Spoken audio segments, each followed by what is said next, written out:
Welcome to the Rock is George podcast. I'm your host, George Dionne. Thank you for tuning in.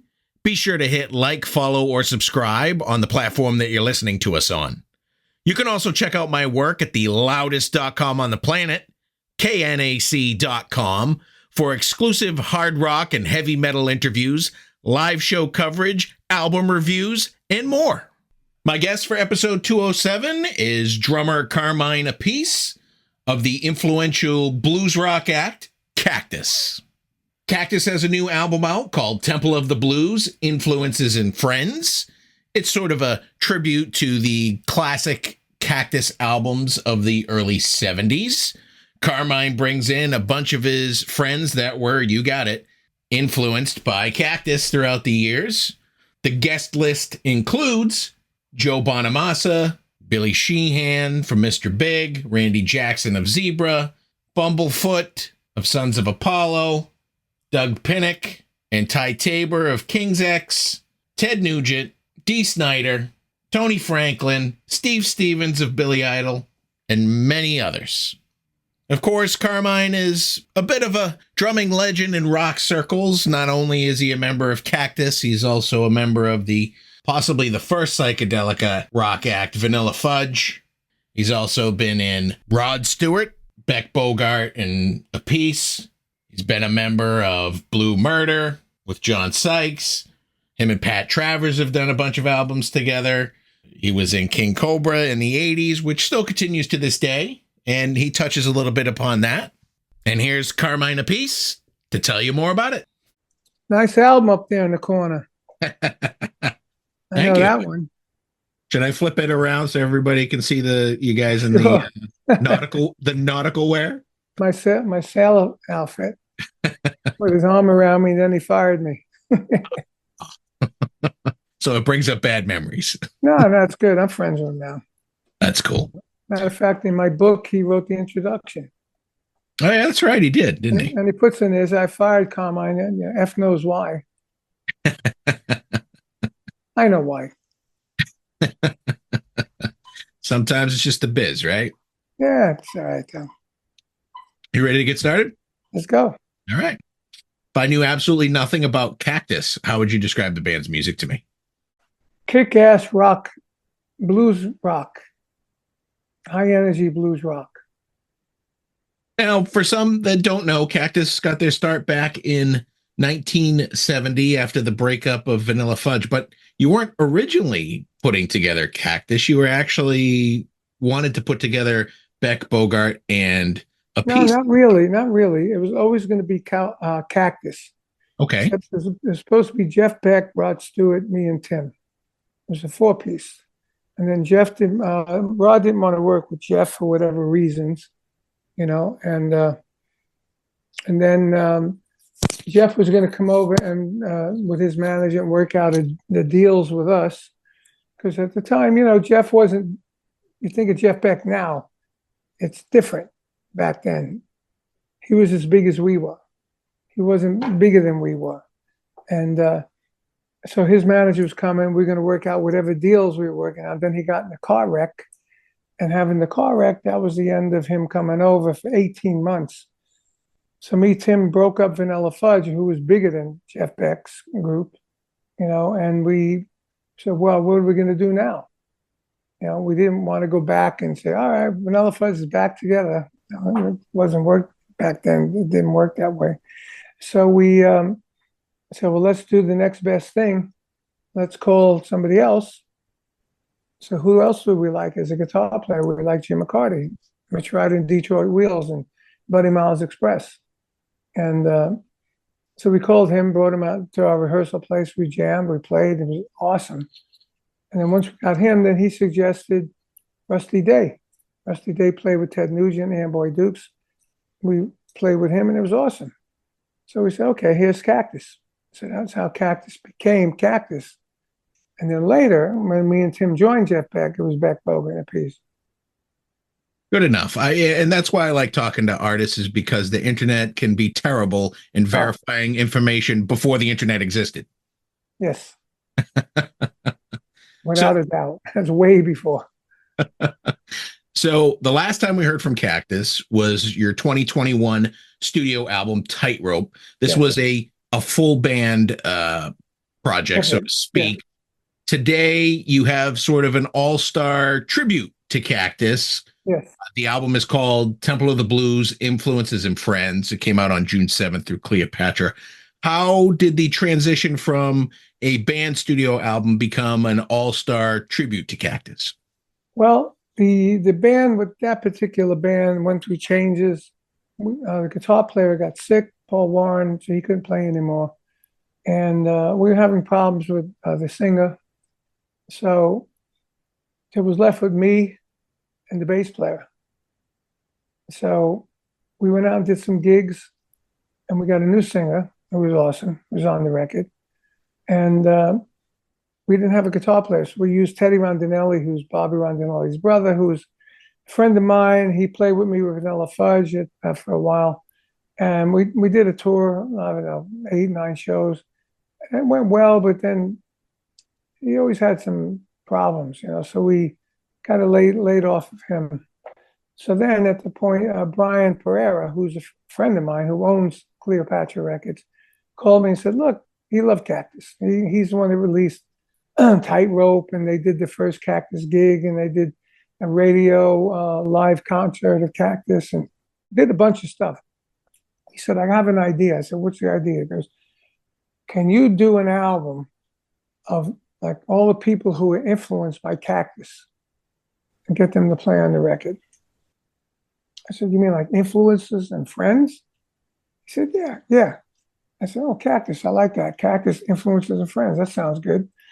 So that was the concept. I said, yeah, I can do that. And I said, but I need a budget. He said, I'll give you a budget. So he gave me a budget.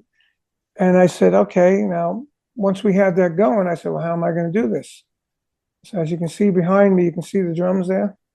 This is my studio. I have a guest house here in Florida, and I turned it into my studio, a little gym in the corner, and I recorded a lot of stuff here. So I said, okay, let's do that. So I said, well, how am I going to start this? So I said, I'm going to start with the drums. I started just with the drums. First song, Parchment Farm. Put the click on, I picked the tempo. Same tempo as the original, 247 beats per minute, very fast. And I hummed to myself, this is my head. Sitting over here in the parchment, they played the whole song like that. It came out great, but one problem was, if I wanted to go in and fix a drum fill, which you do today, I didn't know where I was in the song because it was all in my head, not on the tape, not on the recorder. So I did that in one way or another like that. I said, I can't do 14 more songs like this, or 12 songs, whatever it was. So what I did then is I put, like for Evil, I put the whole click, and then I would vocally sing it. I go, bam, bam, drum fill, down, lid down, then bam, bam, that drum fill, then the vocal, long way from home, down, I went the whole song like that, solo, verse, chorus. And now I had something I could actually play to without thinking about it. And I did the whole record like that. And then I sent it to Jim Stapley, the guitar player, singer, and harmonica. So then he put on whatever was needed. And then I sent it to our bass player, James Caputo, and he put the bass on. Now I had demos. And then I started calling people. When it came to getting people to guest spot on the album, did you assign them to a song, or did they get to take a look at the list and be like, well, this is one of my favorites. This is one I picked. Yeah, I started at the very beginning when everything was open. Like I called Ted. I go, Ted, you want to do this? He loved Cactus. I knew he would do it. Yeah. I said, what song? One way or another. I said, okay, good. One way or another. My plan is to get Doug Pinnick on bass and vocal, and you and me. He says, great. So I got Doug Pinnick on bass and the vocal. Then I sent it to Ted. So now we had everything on there but Ted. So he would do his part, send it back to me. I sent it to my partner, Pat Regan, who was the co-producer. And he was like the terminal. Everyone sent everything to me or to him. And he would line everything up, and we do combines of the stuff. And same thing like Evil. I knew Doug, D. Snider was a big Cactus fan, and he had done Evil before on his Widowmaker album. So when I called him, I said, I want you to sing Evil. Not even a hesitation. I'm in. So I'm going to get Doug Pinnick to play bass on that, and McCarty to play guitar. So now we had a great trio, and with his voice, when I told McCarty I'm going to get, he says, who's going to sing? I said, D. Snider. He goes, "That's the guy from Quiz Assist." I go, yeah. He goes, forget about it. I go, no. Trust me on this. When it was done, I sent it to McCarty. He says, who's singing? I said, D. Snider. He goes, oh my God, he sounds like Rusty. I said, yeah, I told you. And it went like that, and when we did, and that was like, I knew these guys were influenced by Cactus, but some people I didn't know, like Warren Haynes. I didn't know he was a Cactus influence. He told me that. And then Steve Stevens, I said, I want you to do this thing with Cactus. I consider you one of my friends. He goes, oh, wait. He says, hold on, wait. I'm from Brooklyn. I said, Cactus influenced me. I said, oh my God, I didn't know that. So that's how the whole thing went. Billy Sheehan, I knew was going to do it because he told me, look, anything you need to do to celebrate Tim Bogart, because Tim Bogart was his mentor, I'm in. So I did Parchment Farm with him. So I got Parchment Farm. I got McCarty playing the rhythms. And then I went and did Joe Bonamassa's podcast, and I told him what I was doing. And he said, Parchment Farm, and it came out, blew my brains out. I said, great, because I'm doing this new version, blah, blah, blah, blah, blah. I'd love for you to play on it, on his podcast. He said, I'm in. So once we got him in, we got McCarty playing the verses and the fills in the verses of the song. Bonnamassa played the solos, and McCarty played everything else. So we had two great guitar players on that one, and my singer, Jim Chapley, sang and played harmonica. Billy Sheehan on bass. Killer track, And then we did Oleo with Billy. Oleo is a song that's Steve Stevens on that. My singer's on that, and Billy's on that, and that's where Tim did his bass solo on the first album. Because on the first album, I had a drum solo, we did a bass solo, and he did it great. And when I was playing drums to it, and I did that track, and I was saying, okay, bass solo, 24 bars. First tone bass, 20 bars. Back to the verse, so I played that, and that came down. I knew where the solo was going, and when Billy, he gave it to me, it was tremendous, just like Tim, So this is how it happened, and every time somebody did something, it surprised me, because I get to hear a new version of what we're doing. Take the song "Let Me Swim," right? The intro, "Let Me Swim," was an intro that we did of the song. It went guitar, guitar, guitar, down, guitar, guitar, guitar. Does that sound familiar? A little bit. Eruption. They were big Cactus fans. They stretched it out, and they made a whole, not really a song, they made a whole thing of it and called it Eruption, but it was a Cactus intro originally. So I extended it to compare it to Eruption when I do interviews, so people could see where it came from.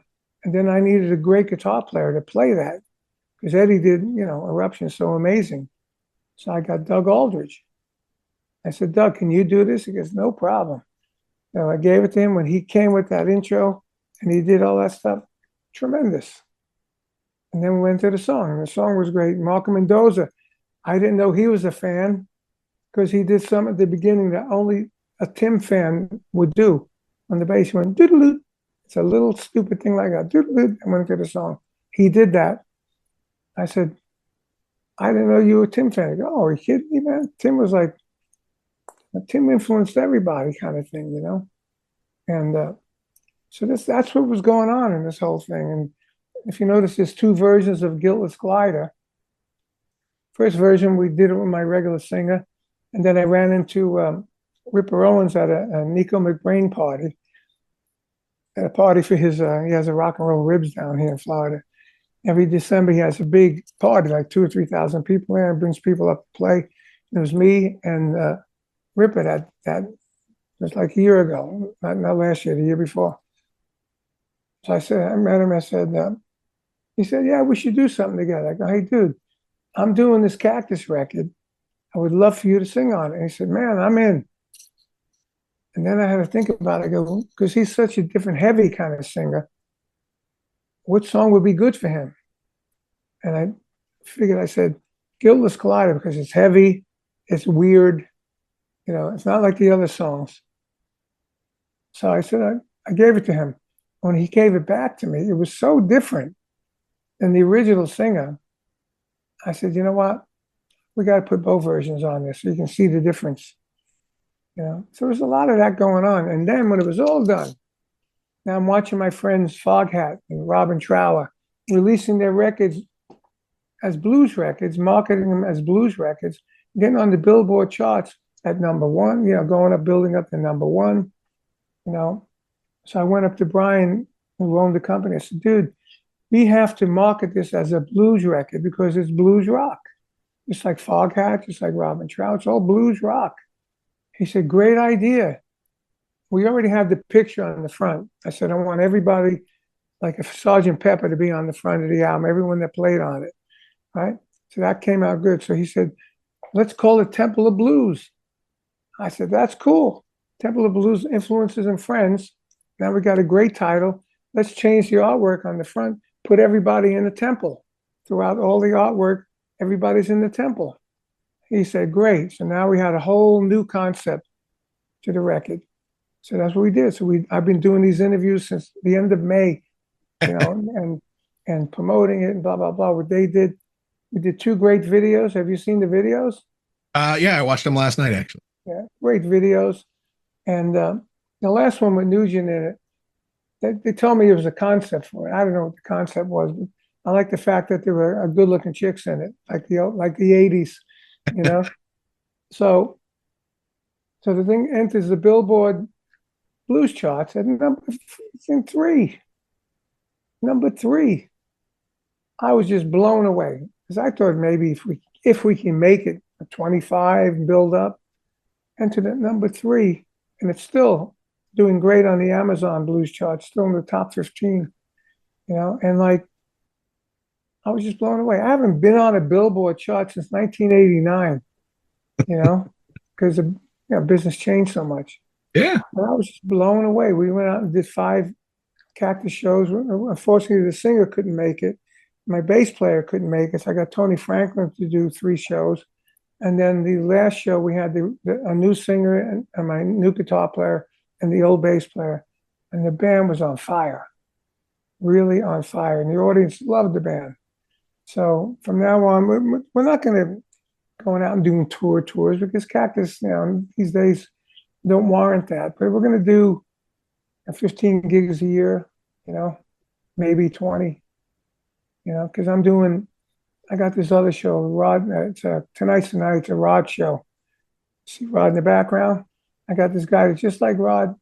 He's been doing it for years. He asked me to join him. And I said, great. We did 4 gigs in the last 2 weeks, all sold out. We have more gigs coming up. They're all going to be sold out. And for me, it's a lot of fun because I get to play all these songs that I worked on with Rod. It became giant hits. Young Turk, Sexy, Hot Legs, Passion, You're in My Heart. Even You Keep Hanging On that we did on the first Footloose and Fancy Free record. I played Maggie May so many times. Do You Think I'm Sexy? So many times. People Get Ready. I was on that with Rod and Jeff. So I get to do all the songs and have a good time doing it. And then I do some Vanilla Fudge, do some Cactus. There's a new one coming out. This is a wild one. We couldn't fit it on our album because it was a little late. But it was like Cactus with another guest. But this time the guest was Melanie. You know who Melanie is? Yeah. Look her up. She had a weird song going. You are that's that song. It was a big giant hit. She was, I don't know if you call it folk, heavy folk, or whatever it was. Just look her up. So Brian again said, look, I got the rights to Melanie's, she died. I got the rights to Melanie's voice from her family to do an AI version of it. and I want to send you the song, her doing Purple Haze. I said, really? And she's not known for that kind of stuff. Okay, send it to me. She goes, I want Cactus to back her up. So to be Cactus with Melanie. I said, I know it's a little late for the album, but, let's do it. So we did it. Came out tremendous. It should have been on this album, but we missed the timing. So they're releasing it as a single now in a couple of weeks called Melody and Cactus doing Purple Haze. But it is badass, man. Sounds like the album. And everybody's been raving to me about the energy and the sound of the Cactus record, with all these different artists on it. So this is me, Tony Franklin, Artie Dillon from Cactus, and Melody. Right? Smokes. Really great. I've been having fun since I got the studio. Yeah, you're killing it. I feel like I'm talking to you every 6 months about something that you have going on. When it came to influences and friends, was there a friend that you wanted to get on the album that you couldn't do it? Steve Moss. Okay. I couldn't get him because his wife had cancer at the time and he was with her all the time. Since then, she passed away and he's out doing stuff. So if I do another one, we're going to do another one. It's going to be like a Cactus plays the blues. We're going to go after old blues songs and modernize them to like the sound of that new Cactus album. I have a couple in mind now already, and we'll probably put this Melanie song on there. And there's a couple of Cactus songs, 2 or 3 Cactus songs I want to add to that. Plus this album called Howlin' Wolf's Electric album, which that's where I got Evil off of that. We did it back in the day. And that became one of our favorite, famous songs. There's a couple of songs on there that I know we could really do great, and then we'll do some other we'll look up some old kind blues songs that are classics that we could really pump, and it'll take a little while to do that, but we're going to let this one sizzle down first. But now that it's opened up the blues market to Cactus and the blues charts to Cactus, I can keep doing that. Do you see this as the future of Cactus doing these? You got the All-Star project and you're going to do a tribute project to the blues. Do you see this being how Cactus goes forward, or are you thinking of maybe some new songs along the way? I think this is how it's going to go forward because new songs, nobody cares. I mean, I've been doing, Vanilla Fudge new albums. I did instrumental albums. Nobody cares about new songs. But something like this was the one that made this happen was the fact that it had all these different guests on it. But now it opened the door to a whole new market for us. So I think if we stick to that market and do it properly, we'll have another Cactus album that could maybe do well. And then maybe another one. And the better the albums do well, then we can do more gigs, because, otherwise it's a classic rock record like that people had a following years ago. But it's not like we never had big hits. We were always an underground group that influenced a lot of people. In addition to this album, I think next month Cleopatra is releasing a vinyl version of The Birth of Cactus 1970, which was a live performance where you guys opened for. You were on the same bill for Hendrix and Grateful Dead and Steve Miller. First gig. I'm sorry, it was your first gig. First gig. The energy level on that was so ridiculous. And this song called One Way or Another was on that track. It wasn't a song yet. It was like an instrumental we were playing around with. We used to call it Elephant Snot. Right? So it was like, it's on there. I didn't know that at the release in the year. But I was like, people say, what label do you want? I mean, I could say, even though I'm not exclusively signed to Cleopatra, that really the label I've been on for the last few years.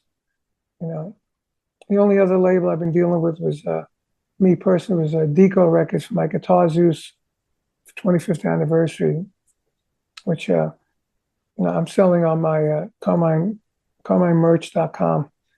And that's why Brian asked me, can you do this? Because he knew that I did that Guitar Zeus record. It had every great guitar player on, and those guitar players weren't doing nothing at the time. Like Brian May and Slash, Brian May there was no Queen, there was no Guns N' Roses, there's a bunch of, Neil Sean was not in Journey, there's a lot of those guys weren't doing nothing. And I got them on this album, and they were awesome.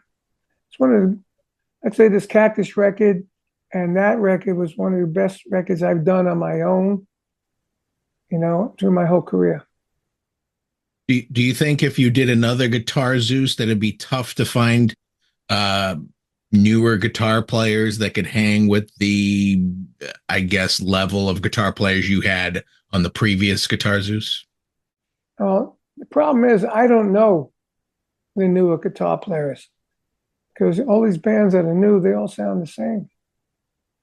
The newer ones would be, like, I know Michael Schenker owes me some tracks because I played on his UFO record, and the deal was, I played for cheap. I said, you owe me. I think I forgot about him for this Cactus one. So I'll try him on the next one. I'll try getting Steve Moss on the next one. But I don't know. I mean, I did some demos for a Jeff Beck tribute record. And I got Alex from Testament. And I got Steve Stevens and Tony Franklin and Bumblefoot was going to do a Deck Schrinning on keyboard.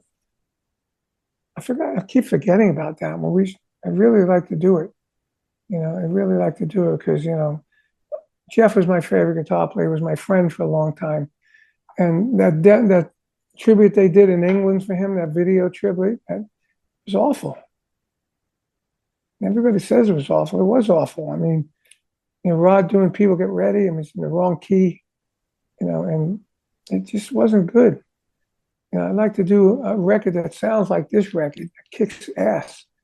With playing Jeff's songs. We did Lead Boots and we did Freeway Jam already. I mean, I can continue doing that, but we're trying to do it with, to get Jeff's manager and his estate involved. So they don't go like, oh, what are you doing? Making money off of Jeff. I just, look, there's no big money to be made these days in recording. I do it more for the creative than I did King Cobra last year. The two original guitar players didn't want to do it because I said, nobody hears it, nobody buys it, and there's no money in it. And they're right. I probably made, literally, me and Paul Shortino, we produced it. If I made 5 cents an hour, that was a lot. And I said to them, it's not about the money, it's about keeping the legend going, the creativity of the band and the name going. And so all people don't forget about it, even though nobody ever heard that. But we have a great video, We Are Warriors, on YouTube. It was done with TGI. It was really good, but, it did get the back. I was on Cleopatra, but they didn't back it like they see. I knew this one was going to get back because it was his idea, and it was. And we did what we set out to do. The King Cobra, we did it. He gave us money for it. He probably made money on it. We made a little bit of money, but it was a killer album, Do you think that's what I do? Do you think today the money's not so much from the recording, that it's more for like merch, like a vinyl version of the album or T-shirts or stuff like that? Is that where the money flow is? Probably, but you got to be on the road to do that. I mean, we're trying to put King Cobra on the road. I mean, the money was so crappy. I couldn't say that Carlos Cavazo, who's on it, has been a legendary heavy guy, heavy, I don't know what you call it, hard rock guy in the 80s, 10 million albums on Quiet Riot. I couldn't say, hey, dude, we're going to do these gigs, but $250 each. I couldn't do that. Even though you start off with thousands of dollars, by the time you're done flying to everybody, rehearsing, trucks and roadies and, blah, blah, blah, you end up with nothing. I'm lucky with the, knock on wood, with the Rod show, we make good money because we're dealing with hits and we're dealing with a guy that's probably better than Rod is today. He's awesome. That guy is Rob Caudle, right? Rob Caudle, and he's fantastic. And I had my own Rod thing last year. I tried to book it because I did this like 2010, 11, something like that. And I had guys that actually played with Rod. I had Phil Chen, the bass player. I had Danny Johnson that played with Rod. I had all different guys. And we did a bunch of gigs. We went to China, we went to this and that.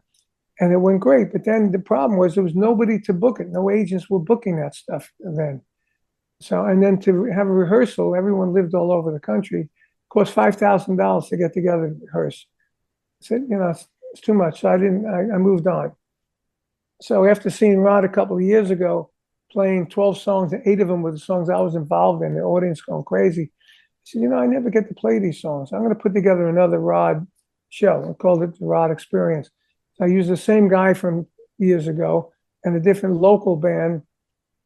What ended up happening, the guy from 10 years ago was not really happening anymore. He had a back surgery. He wasn't running around the stage, blah, blah, blah. And the band was unprofessional. The keyboard player, we had a gig in Vegas. He said, if I can't get my keyboards, I can't play. I said, come on, dude, are you pro? I said, you ever go out of town? He says, yeah, once. I said, oh, no. So I did 4 gigs. And by the end of those 4 gigs, the agent told me, I can't book this thing. The guys are arguing. It's not pro. And I said, okay.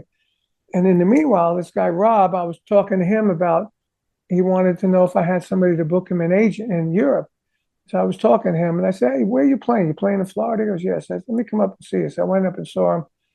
I was so impressed with his performance and his band. I went up and jammed with them. The audience went crazy. And then at the end of that, he said, why don't we be partners? I said, and he's a Christian, and I'm a Christian. He said, let's go. And he said, I think God put us together because after a while, his brother played drums. We did in 2 segments. We did the wimpy Rod. We call it like some guys have all the luck and all that stuff. The 80s. And his brother played drums in that part and sang. And then we did the 1979 Kick-Ass Rod for me. So we had 2 drummers, and then his brother passed away. So it was really a drag. So he said, I think God put me and you together so you could support me and I could support you. I said, I think you're right. And we've been doing gigs without his brother, which is hard for him. And I got one of my students to play drums. But the shows are great. I mean, I brought in background video and balloons and confetti, and sometimes when we have the full show, we have the air dancers going up, so it's a show. We have a white stage like we used to do in the old days. It's a show. When you say the word show, it doesn't mean music. It means show, music and show. And that's what we got here. And we're starting to build it now, but, that was just a coincidence that I went to see him. And the sax player, Cactus, she played with Rod 14 years. And that's where I started getting involved with him. She asked me to call him. So now when I go on stage, I said, how you doing? When they bring me up, we take an intermission, then we change the drum things. I come up and I go, hey, how you doing? Blah, blah, blah. I said, Cactus played with Rod 14 years. I played with Rod 7 years. We have 21 years of Rod Stewart on the stage tonight, which most tribute people can't do that. So we try not to call it a tribute, call it, the Rod experience, the true Rod experience, music, the hits and stories, because I tell stories, It's a really cool show. So I'm having fun with that. Really a lot of fun.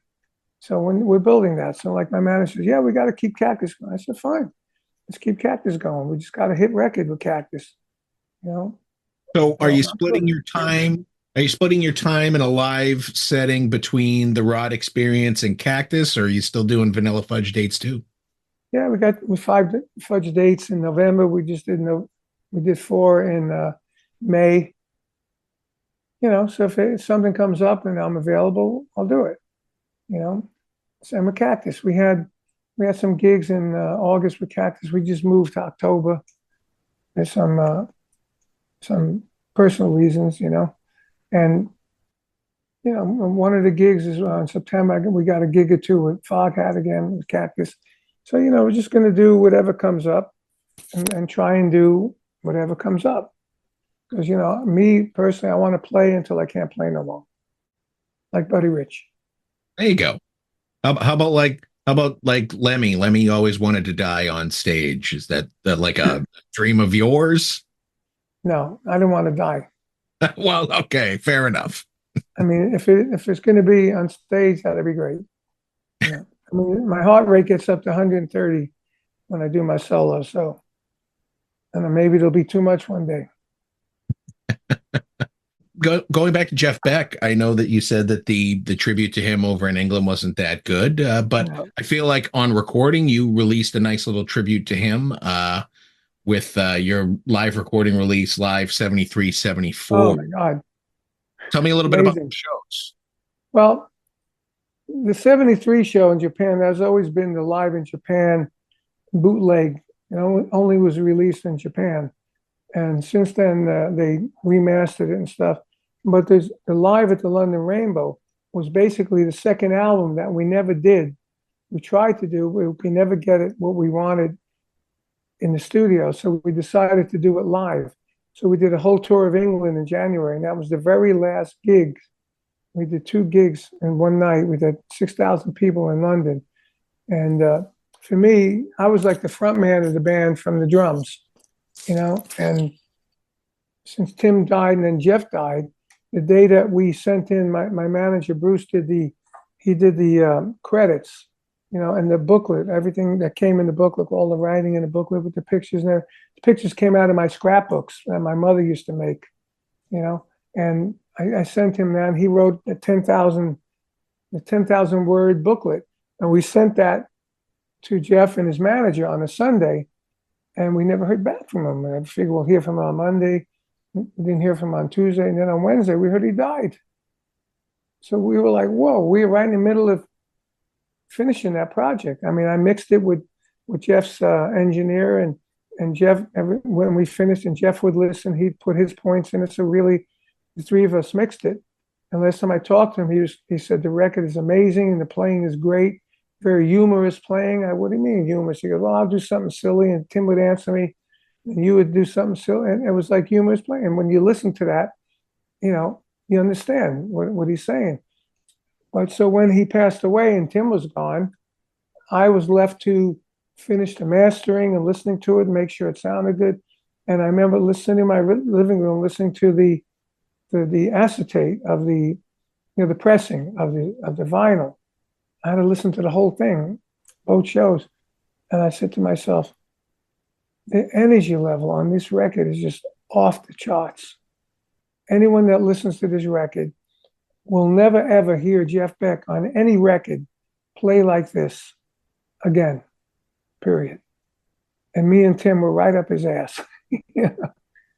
And it was amazing. What an amazing trio. We were right on the verge of jazz rock, and that's what I think the bridge to jazz, to Jeff Beck's next album, which I was involved in blow by blow, but I couldn't work it out. The deals with Epic Records was that song Jizz Whiz.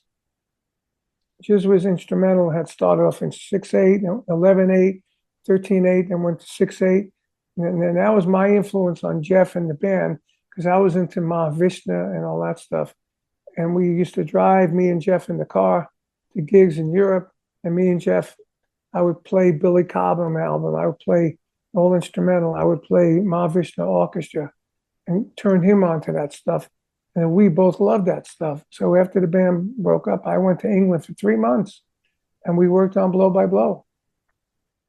And then while not rehearsing with him, I worked with Rick Gretsch and Ray Gomez.